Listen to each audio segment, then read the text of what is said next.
La première, c'est est-ce que les mesures, alors là je vous demande un avis, qui sont prises notamment de limitation de la circulation, ont un quelconque effet, un quelconque intérêt selon vous à court terme pour nous protéger? Parce que si vous voulez mon avis, aujourd'hui on a encore fait des bataillons de gilets jaunes. Donc quand on dit à quelqu'un demi-tour, tu rentres pas en ville aujourd'hui à Lille ou à Paris, ce sont des mesures raisonnables. Voilà.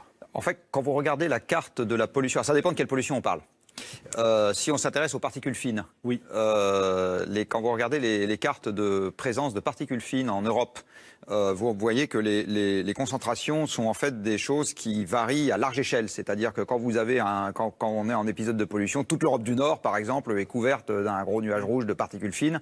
Et donc à ce moment, que vous soyez en ville, pas en ville, vous pouvez pas être en ville. La circulation ne joue pas un rôle déterminant dans l'apparition de ces particules. Donc je pense que c'est une mesure qui est plus symbolique qu'autre chose à ce stade. C'est très difficile de savoir d'où viennent les particules. Vous vous rendez compte de ce que vous venez de me dire? Oui. On emmerde des milliers de gens. Non, il y a un moment où il faut être raisonnable.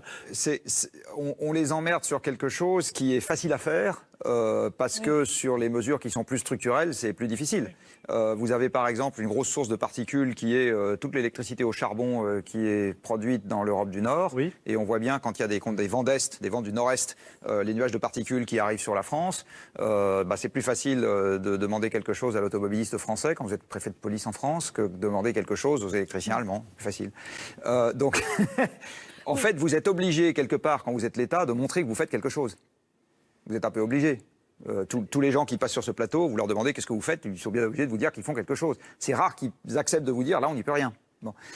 Donc il y a une partie de la pollution. Je vous ai déjà entendu tenir des propos de ce type, qui étaient des propos sincères et honnêtes, et qui sont le fait d'un grand scientifique. Donc je pense que de temps à autre, on peut dire la vérité aux Français, qui sont assez intelligents pour la comprendre. C'est un autre débat, je suis d'accord avec vous. C'est un long et intéressant débat, je suis d'accord avec vous.